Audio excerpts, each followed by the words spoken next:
Hello and welcome to the Sade Fashions channel. Today we're going to talk about how to start your own clothing line and become a fashion designer. I'm going to do a little introduction about myself and who I am. My name is Alexis Scott. I am owner and designer of Sade Fashions. We have been up and running since April 2011 and we are currently located in North Carolina. I'm basically going to give you a brief description or discussion about how to become a fashion designer and go into the fashion industry without being a seamstress or actually designing some of your own designs. A lot of people think that you have to sew and that you have to be able to design all your items to be a fashion designer, but little do people know, like 70% of our designers and our top brands out there today do not design all their items, do not sew all their items. They actually hire people to come in and do all that for them. So I'm here to tell you, if you do not know how to do any of this, but you still have the strong passion for it, you can still be a fashion designer. My only suggestion is to try to get some of this underneath your belt, whether it be sewing or whether it be designing some of your items for you. That way you'll know a little bit more about the fashion industry. Keep in mind, no matter what you do, whether it be in the fashion industry or starting your own business, make sure you have some type of passion for it, because it is money and it does take a lot of time to do any type of business you're trying to do. The first thing I want to talk to you about is business plan and goals. When doing any type of business, you want to do a business plan and you want to do business goals. If you are either doing your own personal finances to start a business, you want to make sure that you have a plan for it, because a lot of people start businesses and just say, I have $1,000, and just spend the $1,000 not according to what is needed to get that business off the floor running. So make sure you have a business plan, make sure you have goals. On top of that, if you decide you want to use a financial loan through a bank, most banks require to see a business plan. They want to know how are you going to be able to make their money back and give it back to them. So make sure that you have some type of written plan so that you can remind yourself, this is where I want to be in the next 2 to 5 years. That's very important. The next thing I want to tell you is budget. Budget yourself. If you're starting off really small, you don't have a lot of money, whether it be 10, 5, $20, $1,000, put it aside. Say, this month I'm going to put this towards one sample, and then the next month you want to put this towards getting your name incorporated, whatever the case may be. But make sure you budget yourself and make sure you stay on top of that budget, because you don't, in the beginning stages of a business, especially a fashion, a clothing line, you have to make sure that you budget yourself to make sure that you're getting all that you need to get that business off the floor. The next thing we're going to talk about is picking out your name. This is very important, and a lot of people do not understand how important this is. Make sure you do a name that's going to get into the market and a lot of people can take to it. A lot of people just use random names and it doesn't sit well with a lot of people. I know a lot of, not designers particularly, but just a lot of names out there that doesn't sit well when it comes to somebody trying to advertise it for you or trying to market it for you. You want to make sure whoever gets on your team, or if whether you're trying to sell it, it sells correctly and that you're getting this name across in the right manner. Make sure your name stands for something. A lot of people want to know what does that mean, and having your name stand for something is very important. There's some people that just use their first and last name when doing a fashion, a clothing line, and that's a great way to start because you are your own product. So that's a great way to start as far as just using your first and last name or your initials.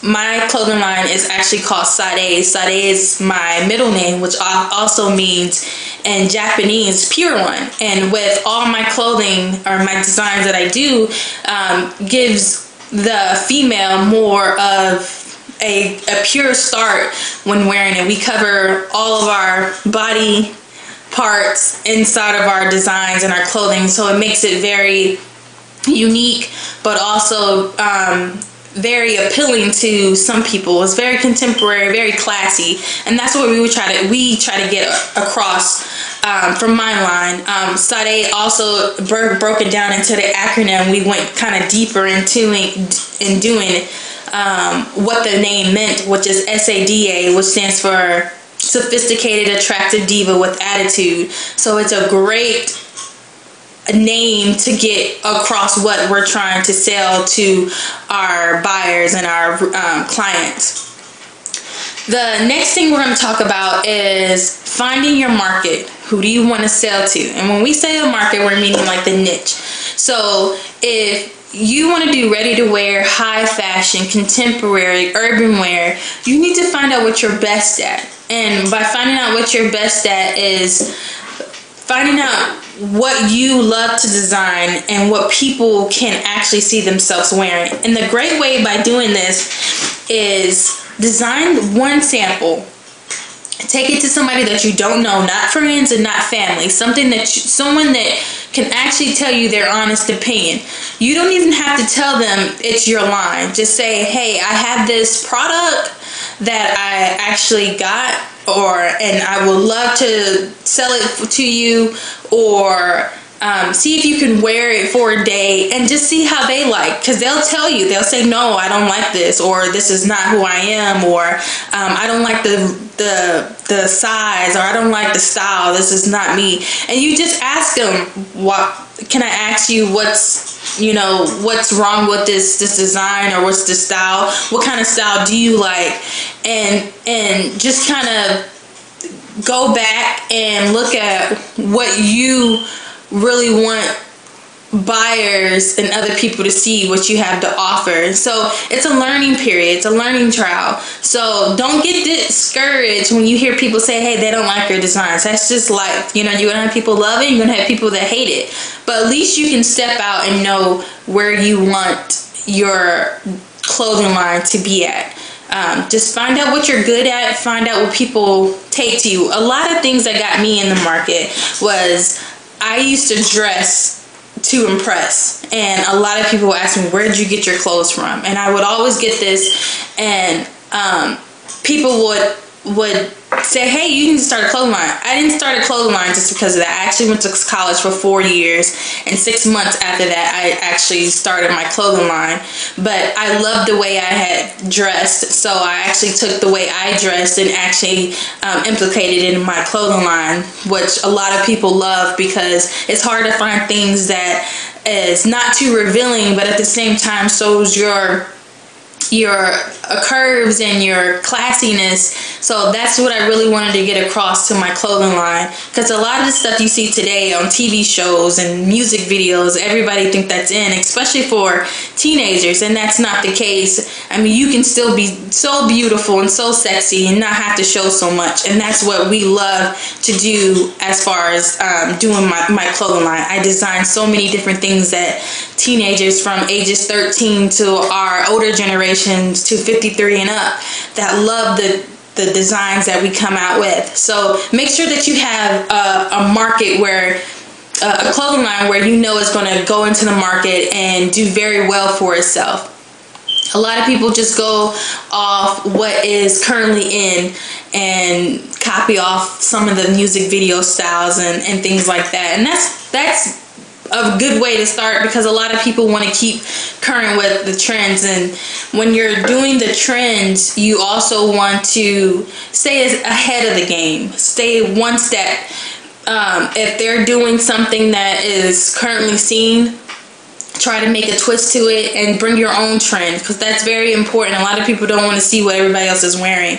So be a step of what today's trend is, because the way the fashion industry works, you always have to be 3 to 4 seasons ahead of it, and you don't know sometimes what trend is going to be out 3 or 4 seasons. So every step you're always trying to be ahead of the next fashion trend out there, or even try to set that fashion trend. So that's very important in the fashion industry.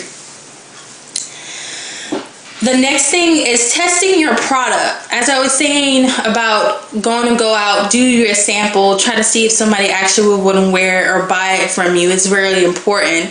Test your product before anything. That way you're not spending all this money trying to get all these samples and stuff done, and you're wasting time sewing and things like that. Test 1 or 2 products first and then see how well they do with selling. In my next video, I will be talking about finding manufacturers. If you do not sew or you do sew, it's very important that you do get a manufacturer, because whether you're dealing with small local specialty boutiques or you're dealing with huge department stores, most buyers want to know, how are you going to give me my order if I place an order with you? So having a manufacturer on your side is very, very important, and this is where a lot of designers get discouraged about, because it is a lot of work trying to find a manufacturer that you can trust. So in my next video, I'm going to talk about finding a manufacturer for your business, for your clothing line. It's very important. Again, it's very, very important that you have a manufacturer aside for your clothing line for mass production. Thank you for tuning in to how to start your own clothing line and how to become a fashion designer. I hope to see you in my next.